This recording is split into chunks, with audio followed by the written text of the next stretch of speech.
I was not elected to be re-elected. I was elected to transform the country. Okay, let me ask you this.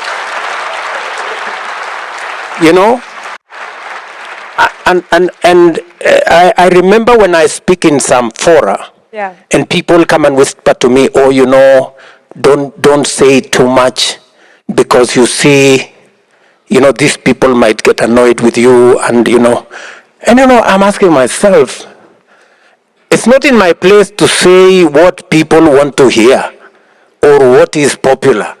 It is my position to say what is right. And you know, what is right is not necessarily popular. Yes. And it is the conversation.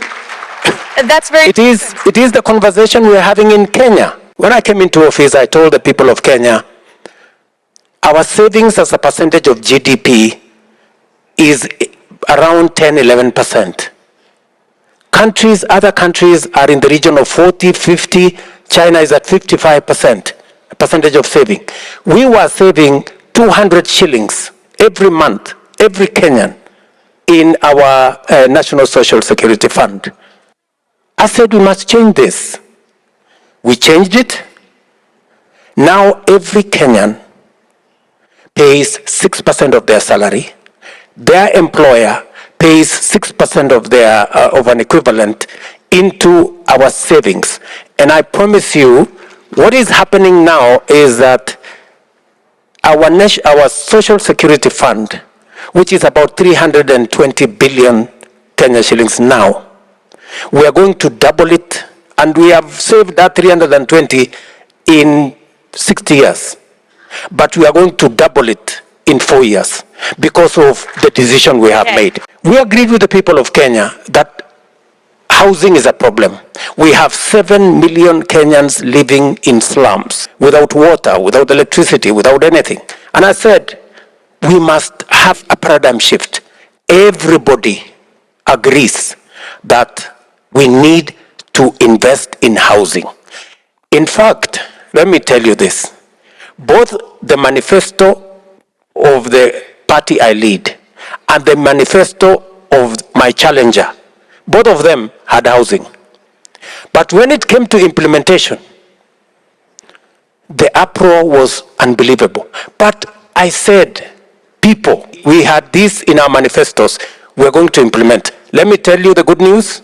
We have now 120,000 housing units under construction in Kenya. It is my intention to get 1 million Kenyans homeowners in the next 5 years. That is a function of decision making. That's a function of leadership. My brother Paul Kagame has done a wonderful job on the reform of the AU. He handed over his notes to me. I intend not to let down my brother. This AU, we are going to reform it. And we are going to make AU a fit-for-purpose organization so that we can sort out the things Ali Dangote is talking about, so that we can have clarity in where we want to go. We can get the Africa Continental Free Trade Area moving and being a reality so that our business people can trade across this continent, so that we can move across this continent. President Kagame has removed visa for people coming to Rwanda. I have done the same. You pay ATA only $30 and you pay it online. You don't have to go to no office. So this is the situation we are faced with, and I want to say that we are going to change our continent ourselves, not others. The best partner for us is the one that accepts to have a deal that is a win-win. We must continuously, in whatever engagement, we must keep our interests at the center of our focus. If we sign a bad deal, we must not finger point. It is up to us to make sure that we don't sign bad deals for our people. You know, and I agree with President Kagame, this mentality of victimhood, that you make a mistake and then you want to blame somebody else. It's not right. I mean, we must say no if the answer is no. And we must be firm to say this cannot continue. In fact, That is the conversation we are currently having. We are telling our friends, our development partners, the architecture that exists, the financial architecture that exists is faulty. It is unfair. It is not right. It must be changed. When we started that conversation, it looked weird. Today, they have come to the table accepting what they did not believe in the past. Today, they agree with us that the current international financial architecture is faulty, it is unfair, it must be fixed. It is one of the conversations I'll be having with President Biden. Because the US has a lot of say on the current international financial architecture. And we are saying we are not making a policy for a moment. We want to have a conversation as a continent. And for your information, if you have followed my language, yes, it's about Kenya. But it's in the context of us being Africans. And it's a context of Africa. We will be having conversation about the Africa Growth and Opportunities Act, the AGOA, that gives us duty-free, quota-free access to the American market with our goods. That is one of the conversations I'm going to have with the Congress for the extension of AGOA so that we can leverage on that agreement to be able to create jobs in our continent, add value to our products, and have access to the American market. Among the conversations we're going to have is about peace, security, and stability. We have seen the US, we have seen Europe spend billions in Gaza, billions in Ukraine. Have you seen billions in Africa? No, I have not. So this is the conversation we want to have. I mean, we have issues in Eastern DRC. We have issues in Somalia. We have issues in Sudan.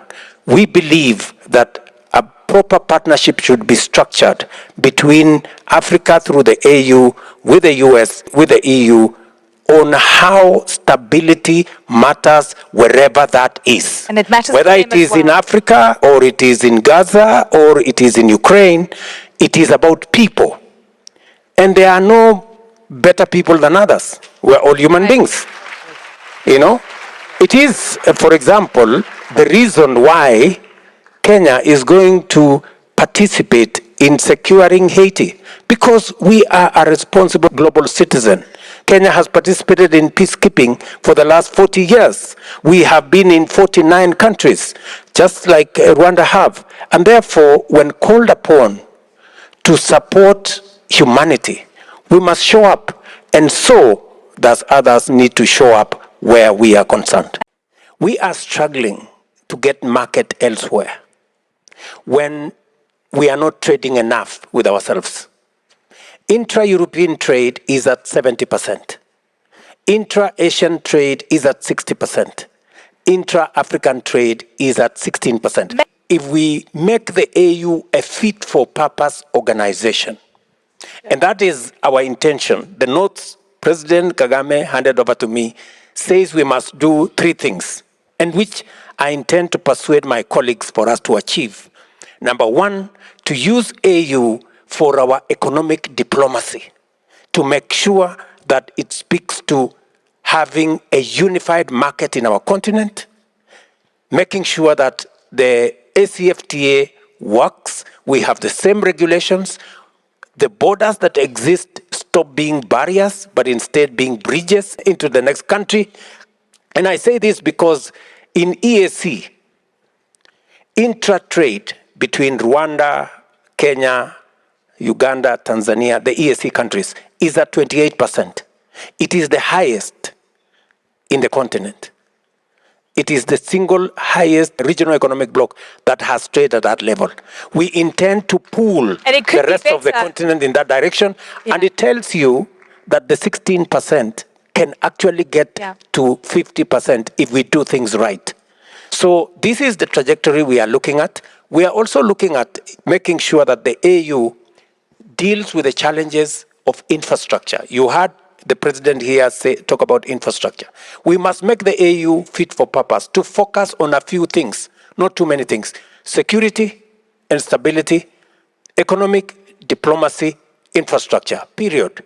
And then we make sure that it serves the continent well. It will give us voice, it will speak for reasonable numbers, it will help us push against unfair trade deals, because we have the numbers to say no to the EU if we are standing as Africa. But if I'm standing as Kenya or Rwanda, they can push. Yes. But if we are standing together, we can make sure that we push our agenda properly. Let me finalize by saying, to support our private sector, even our private sector today, they are molested by financial institutions. They are told, you are investing in the wrong place. You cannot put a factory in Africa, it is risky. They are charged high interest rates.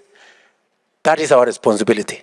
The AU must be able to fight for a fairer international financial architecture that de-risks investments in Africa and allows investors like Aliko and others who have the courage to invest in our continent to get resources at rates that make business sense for them to invest. We just need to seize the moment, because we really have everything that should do us proud, whether it is the resources, natural resources, or human capital, or all kinds of things. So, having said all that, we see problems everywhere, also in different parts of our continent.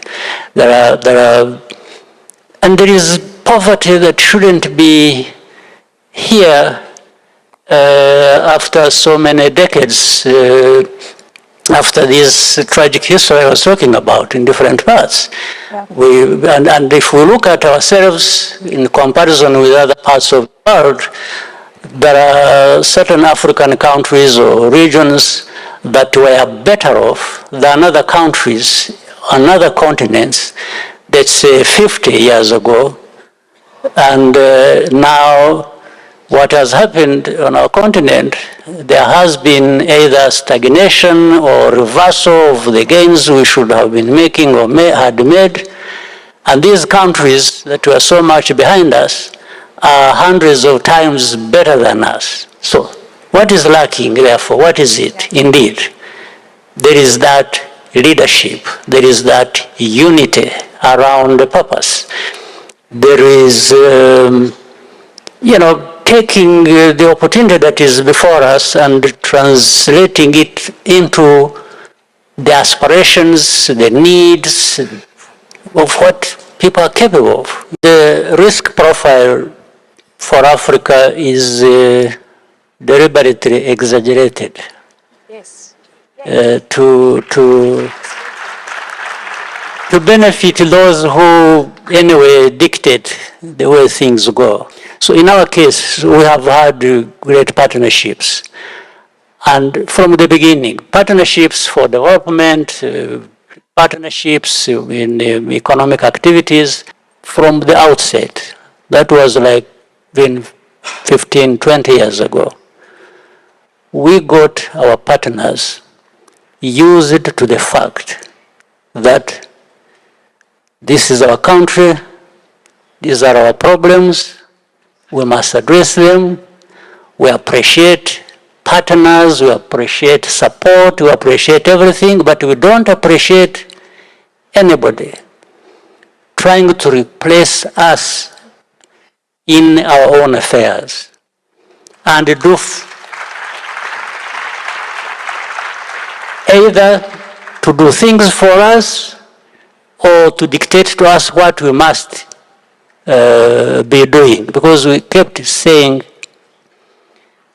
we are the masters of our own destiny. On the basis of win-win agreements we are trying to put in place, if we can be able to transform, to process our resources internally, we can avoid that issue to have less employment, and we can create more value, add more value in our own resources, and that will enable us that the value chain be more accessible, especially for agro-businesses and etc., etc. I think our partners are those ones who are winning with me. And at the same time, I can also obtain some longing fruits. We've already started in the period of war